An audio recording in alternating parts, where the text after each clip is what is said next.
TGIF. Welcome to MASH on This, Mashable's daily culture and entertainment show that gives you tomorrow's biggest news stories today. I'm your host of Bacon-Wrapped Date Stuff with Joe Scarborough, also known as Dory Greenberg. On MASH on This, we give you a quick rundown of what we think is the best the internet has to offer. So be sure to tell us what you think in the comments. We'll get to them at the end of the show. Don't be shy now. Hey, let's get into it, shall we? Of course. We want to wish our Mexican friends a very happy Cinco de Mayo today. In case you didn't know, today honors the anniversary of the Battle of Puebla, in which the underdog Mexican forces had a surprisingly successful defeat against the French.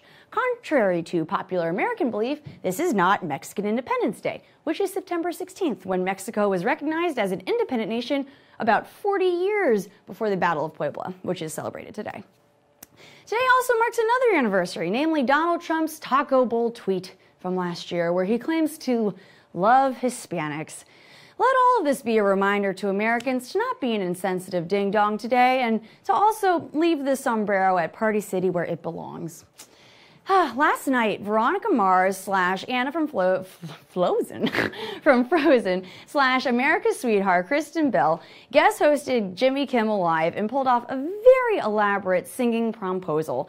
She invited two young audience members to play a Frozen-themed scavenger hunt through Hollywood Boulevard. However, when the two girls left the studio, Kristen revealed that this was really a promposal for one of those girls, since the other one was just an actor. The girl in question, Sarah, had to go find Kristoff on the street, who was really her classmate Michael in disguise. And then she had to bring him back to the studio. And watch what happened next. Dragged Kristoff back here first. Kristoff, it's good to see you again. So Sarah, that means you win the prize package. Kristoff, do you want to tell her what she's won? Sarah? There's something I wanted to ask you, but I didn't know the words, so Kristen Bell's gonna help me.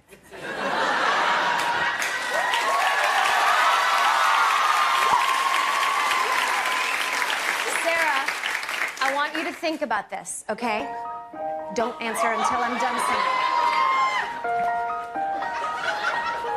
Do you want to be his prom date and go with Michael to the prom? Michael wants so much for you to go, because if you say no, he'll have to take his mom. He knows you're just school buddies, but what the he thinks that you're really cute. He's asking you to be his prom date in front of millions of people.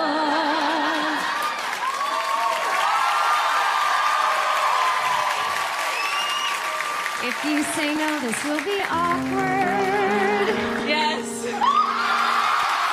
Yay. Okay, so yeah, this is all very cute. But I'd like to take a moment to say that maybe these promposals are getting a little out of hand. Watching all that go down, it felt like it was putting so much weight on these young kids, and this is just about one measly dance. It's not like they're spending the rest of their lives together or anything. Also, does a big, flashy promposal then set up some sort of expectation for the evening of prom for the girl? I don't know. It just doesn't really sit right with me. But what do you think? Holler with your thoughts in the comments. Gracias. Hold on to your butts, because you can almost buy, most likely, very expensive baby clothes from Kim K and Kanye's new kids clothing line, The Kids Supply. A few days ago, Kim took to her Snapchat to give us a little hint by showing one item of clothing from the collection. It's this silk bomber jacket with Calabasas, the very affluent suburb of LA, written on the back over what looks to be an embroidered map of the city, because we can never forget where Kim comes from. The clothing line drops today at noon Pacific time, so if the hype is anything like Kylie's lip kit, you'll probably have to wait to get your hands on the pricey, durable, California-themed adult clothes for babies.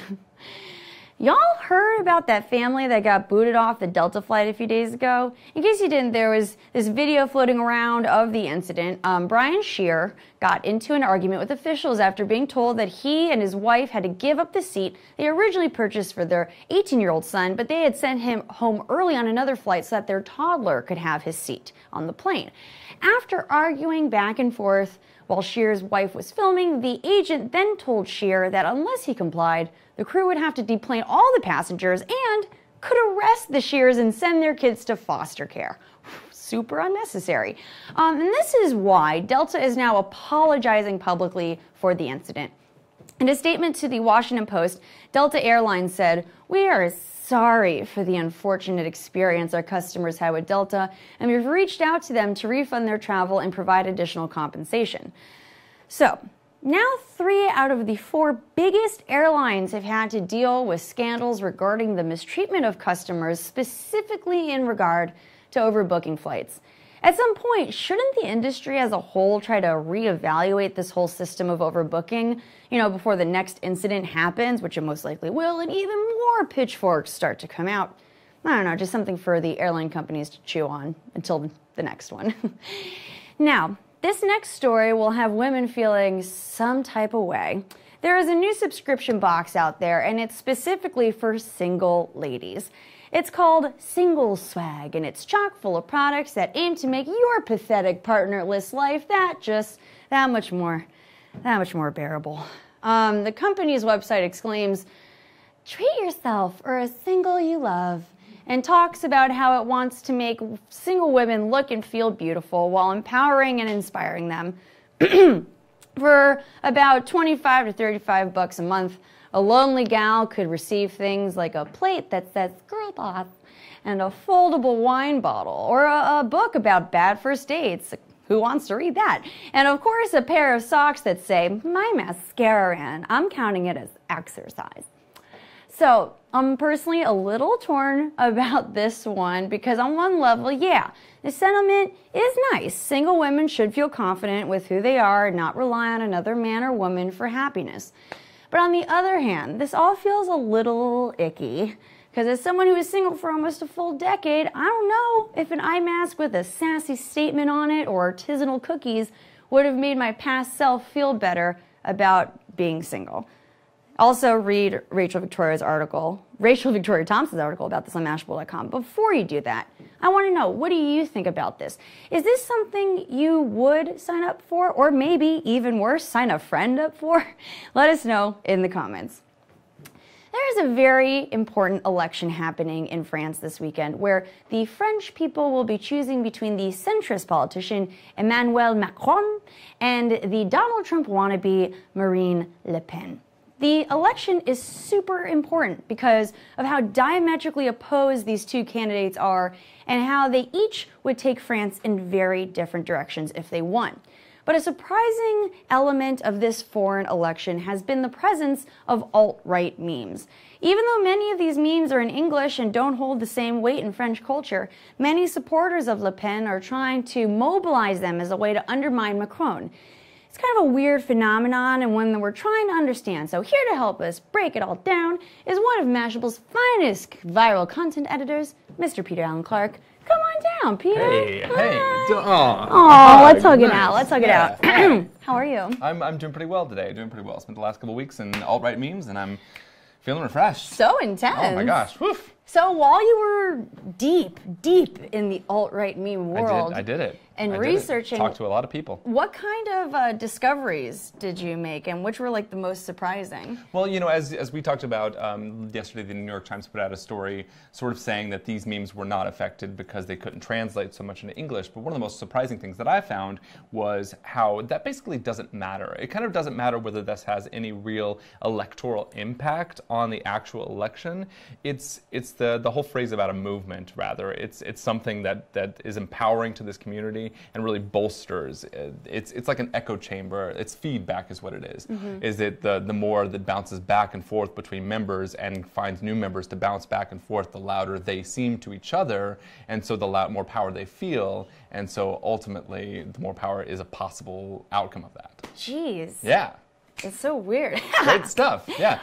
So it's also really strange to me that many alt-right supporters have kind of latched on to Pepe le Frog specifically. Sure. Because in the past, you know, French people have been called frogs. Yes. So what's that Yeah, about? it's a slang. And that's something that also they talked about in the New York Times article, but and other people discussed as well. But the sentiment behind this is far much greater than a slur than like an old slur that barely anybody uses anymore. You know, the people that I talk to, these alt-right people from all over the world, including France, Bulgaria, America, they talk about feeling very threatened. There's the high sense of nationalism. There's this sense of whatever that they're trying to promote, which is greater than any sort of offhanded slur. And also Pepe is just one of the sort of memes that have been used, and in large part it's mostly been images that bolster Marine Le Pen or cast down Macron as effeminate or as weak on crime and other sort of things. So Pepe is just sort of a lesser symbol in the greater scheme of what they feel their campaign is. Got it. So if Marine Le Pen ends up winning, what do you think that would mean for these like alt-right memes that have been used in this French election? And do you think it would like legitimize them in any way? Well, I talked to a lot of experts about this, about whether the meme movement was bolstered by a Trump win, and all of them completely said yes, and 100%. They all said that it made them feel, and all of the alt-right memers that I talked to said that they felt that their memes and their messages had a very direct and very strong impact on the election in America. And so if she wins, then it can only double that as well. They can only feel empowered enough to broaden and expand their scope. If she does not win, then I still don't see it flagging that much because of how much energy they're putting into all of their messaging,